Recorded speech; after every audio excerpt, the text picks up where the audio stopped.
The whole world is looking at Filipinos right now as they're about to elect a late dictator's son to be the president of the Philippines. In other countries, this is what you'll see.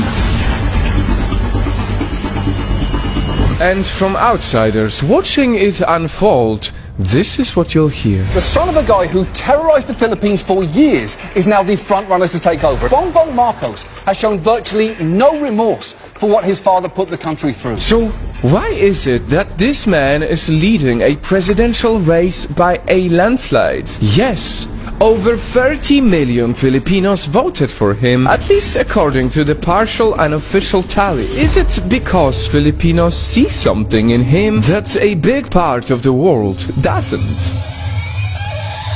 Nightfam. This is a special video that will spotlight, not my opinion, but the voice of Filipinos for the Filipinos. And if you're watching this election unfold from a different part of the world, stick around because you might get your answer.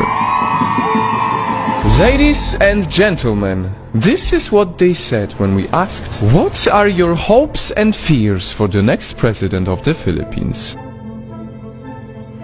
One thing is definite, as it's often in the politics, there is a strong contrast in opinions. One side is already bracing for really dark times. It's a really dark time for the Philippines right now. I fear that disappearance, torture, politically detained, death, and other unlawful acts against our freedom and human rights might happen again. While the other is celebrating a bright future ahead. And as 30 plus millions of Filipino people voted for him, I don't think we have the reasons to be afraid of because, yes, majority of us believed in him. Mabuhay ang Pilipinas. There is no reason to be fear because our new elected president is chosen by the majority.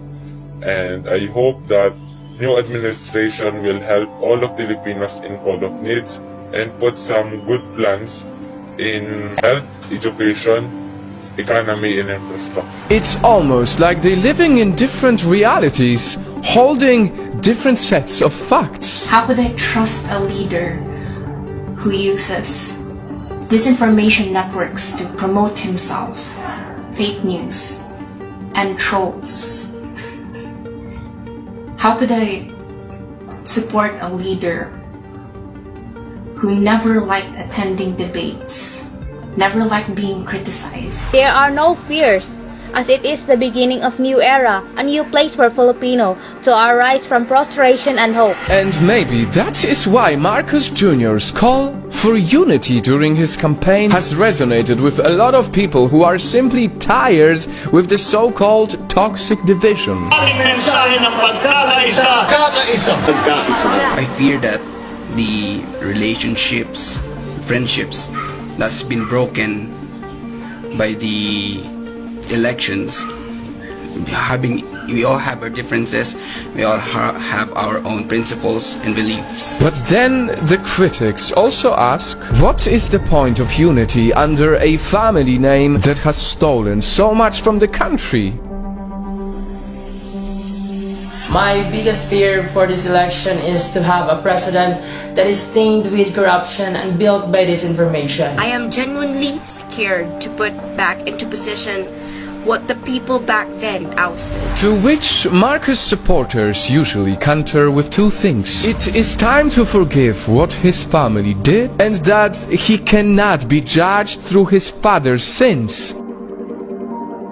Nightfam, I realize that it doesn't look good when me, a foreigner, comments on other countries' affairs. We all know, because it's politics, there are many more complicated issues that this video has not even touched yet. Rampant fake news, disinformation, some reports of election irregularities, to name a few.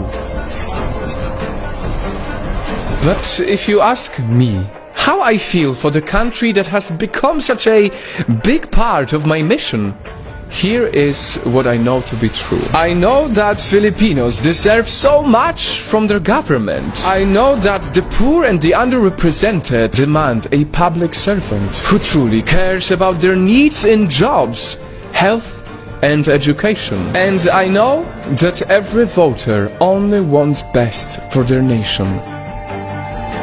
And as I know all of this, I must tell you something that is very sad, disappointing, and difficult.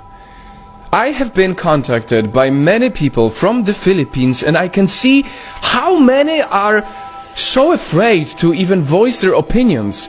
That is why we have blurred the faces of the people who speak in this video, because the hate is so strong, because the division is so strong, because the trolls are so strong. Some people are even worried for their lives, simply for expressing their opinions. I have said it before and I'll say it again. The Philippines is a beautiful nation that deserves all the blessings of this world.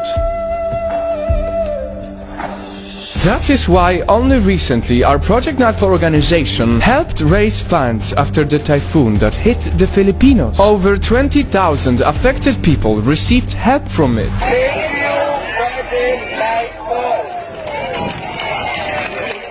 In that moment, in these big numbers, we saw a beautiful unity, and we hope that this type of unity will prevail no matter what, so that when the next elections happen, no one is scared for their lives in expressing their opinions about the future of their country.